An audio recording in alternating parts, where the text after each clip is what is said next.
E aí, meu povo, o Cruzeiro está com uma situação meio insólita, porque não tem o Fagner, não tem o William, quer dizer, provavelmente não terá o William, né? O doutor Sérgio Campolina fez ali um boletim médico informando que o jogador está fazendo alguns trabalhos à parte e tudo mais, por causa daquela pancada do Kahneman, hein? Olha só os prejuízos que certos jogadores causam a médio e longo prazo, né?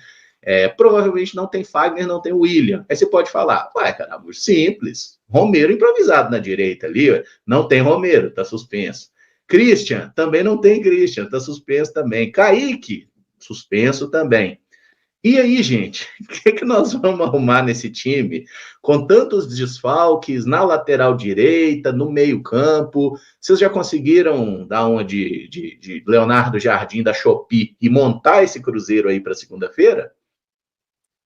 Desafiador, né, Emerson? Ontem eu e a Rafa ao lado do Valu já começamos a queimar alguns neurônios pensando nesse Cruzeiro para o jogo de segunda-feira.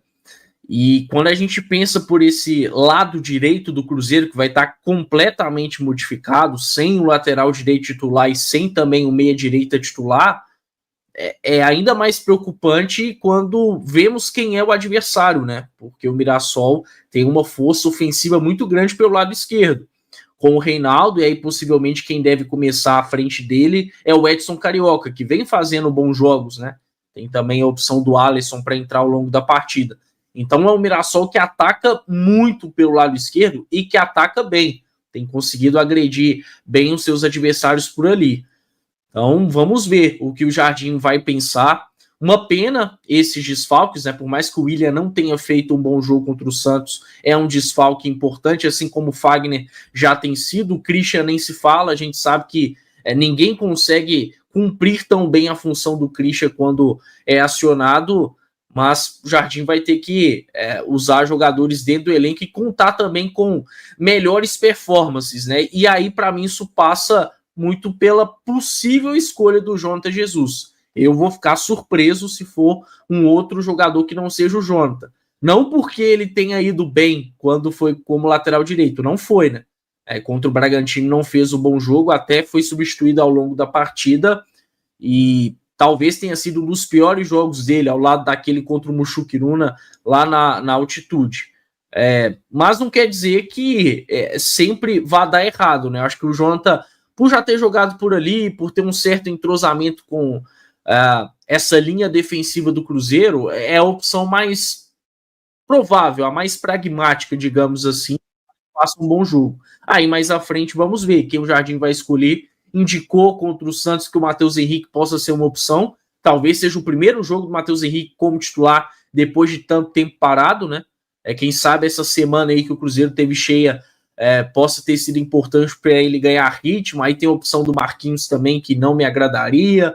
O trio ofensivo, né? Com o Matheus pela direita e o Gabi centralizado, mas é uma coisa que não deu certo quando o Jardim tentou. Mas o certo é que o Cruzeiro vai ter que, de alguma forma, tentar competir e buscar essa vitória. Para mim é muito importante o Cruzeiro fazer o mesmo movimento que fez lá contra o Botafogo. Perdeu para o Ceará e, na sequência, já conseguiu vencer o Botafogo. Querendo ou não, já, entre aspas, apagou, né, a derrota contra o Ceará. Acho que o Cruzeiro precisa fazer o mesmo agora, depois dessa derrota contra o Santos. Já bater o Mirassol para seguir em frente e começar o segundo turno muito bem, com tudo. É difícil, mas eu vou concordar com o Luiz Felipe aí, viu? É um dos jogadores que o Leonardo Jardim tem prezado em colocar no campo, mesmo quando o Cruzeiro eventualmente precisa ou descansar ou buscar o placar. É o Marquinhos quem está entrando e às vezes até na frente de outros atletas que têm mais potencial. E podendo o Marquinhos jogar ou como um ala pela direita ou como um lateral direito, eu estou ali com o Luiz Felipe, é quase certo que ele vai estar no jogo. Eu confesso para vocês que isso, se acontecer como lateral direito, não vai ser uma surpresa para mim. Ele que com o Fernando Diniz já foi um atleta que jogou como lateral direito em alguns momentos, então para ele também não é um fato novo. O que nós já vimos do Jonathan Jesus jogando pelo lado direito, né, como um lateral direito, não me agradou nem um pouco. É um atleta que sim, é jovem, tem potencial para crescimento, mas confesso que não me dá esperanças de que a gente vai conseguir sair tão bem, ele colocando o Jonathan Jesus como um lateral direito. Agora, com o Marquinhos também não. Então, assim, eu acho que o Leonardo Jardim tem um desafio muito grande, né? Eu concordo com o Caio, o Matheus Henrique talvez seja uma das peças escolhidas para iniciar, assim como o Eduardo também, tendo em vista que já era difícil, né, pensarmos em 3 substituições, agora aumentou um pouco mais, agora são 4 substituições possíveis, né?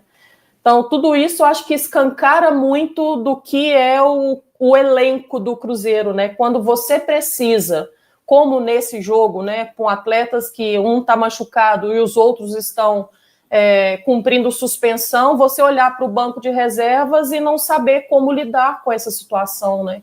Escancara essa necessidade do Cruzeiro do mercado, mais uma vez. Já vimos isso durante os jogos, agora nós estamos vendo até na escalação.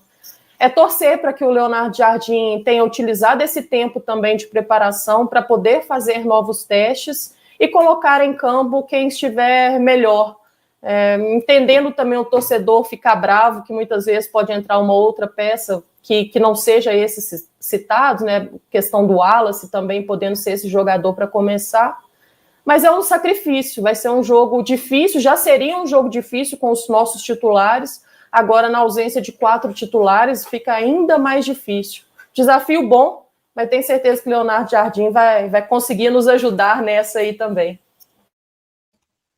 Estou muito preocupada, viu, Caramujo, amigos, pessoal de casa, muito preocupada exatamente por esse último ponto que a Amanda tocou. Esse jogo com o time titular do Cruzeiro já seria muito difícil. O Mirassol não perdeu nenhum jogo na sua casa até aqui. Tem 2 jogos a menos em relação ao Cruzeiro aí para fechar o turno.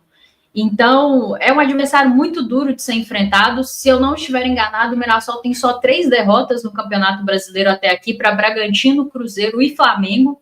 É um time, assim, muito chato de ser enfrentado. E aí, para piorar, né, é um time que ataca muito procurando as paralelas através dos seus laterais, dos seus pontas. E aí o Cruzeiro está sem os seus 2 laterais titulares e está sem o Christian. Então, é difícil de imaginar, né, que a gente não vá sofrer, nem que seja um pouquinho num jogo como esse, onde está a principal valência do seu adversário para atacar, você vai ter uma certa dificuldade de se defender, tanto na sua primeira linha quanto na última. Então, eu estou bastante preocupada, incomodada com algumas situações do elenco também, porque eu até comentei aqui ontem, o Caio estava, eu entendo que se o Wallace, que é o nosso primeiro volante reserva, não puder substituir o Lucas Romero quando ele está suspenso, tem algum problema aí, né? Esse jogador não pode estar no elenco, porque é o natural, né? Seria o natural, você tem um primeiro volante de origem no banco de reservas, o natural seria ele ser utilizado para substituir o seu titular. Mas nós discutíamos ontem, não surpreenderia se fosse Eduardo e Lucas Silva, o que eu não acho que é ideal, tá? Uma coisa é para um time que é um pouco menos qualificado, como foi o Sport lá, que seria outro tipo de jogo, mas para um jogo contra um adversário mais desafiador, eu não acho que é o ideal. Mas eu também estou imaginando que deve acontecer isso. E aí você fica se perguntando, né? Poxa, o Wallace não pode jogar na posição dele? Então, temos um problema de elenco. No caso da lateral direita, eu entendo que é uma grande infelicidade também, você perder os seus 2 laterais ao mesmo tempo, né? Mas aí o Cruzeiro vai precisar improvisar, seja o Marquinhos, seja o Jonathan Jesus, é um improviso. Eu não acredito, tá, na questão do Otávio Gabriel, por mais que ele treinou com um profissional muito jovem, seria pular muitas etapas, é uma situação muito diferente da do Cauã, que esse deve ir para o jogo, já se provou ali no Maracanã, né? Então, e o Christian, que é o motorzinho dessa equipe. Muitas vezes o Christian é o termômetro do Cruzeiro. Quando ele não está bem ou ele não joga, o time sente. E aí você não tem essa opção em que pese o grande talento que o Matheus Henrique tem. A gente sabe que está voltando de lesão, né? Então, mesmo que ele inicie, provavelmente não vai conseguir fazer o jogo completo, ainda precisa pegar ritmo. Então, nós temos muitos problemas para essa partida, que já seria difícil com o nosso time titular. Estou bastante preocupada a ver como o Leonardo Jardim resolve os nossos problemas, mas algumas carências do elenco do Cruzeiro ficam, assim, gritantes nesse tipo de momento, né? Em que você não pode utilizar algum dos titulares. Dito tudo isso, acho que o Cruzeiro tem que buscar pontuar. Inclusive pelas 2 derrotas que teve em casa, né? São 2 tropeços, na minha opinião, contra Ceará e Santos. Acho que contra o Santos tem a questão da arbitragem, não dá para fugir disso, um gol legítimo nos foi tirado, mas perdemos o jogo e agora é importante buscar pontos fora. Mas eu vou falar algo que talvez seja polêmico, talvez o pessoal do chat não vai gostar, mas para mim o empate está de ótimo tamanho, porque com todos os problemas que o Cruzeiro tem diante de um adversário que é muito chato de ser enfrentado e não perdeu nos seus domínios ainda, eu não vou ficar triste se o Cruzeiro trouxer um pontinho não, viu?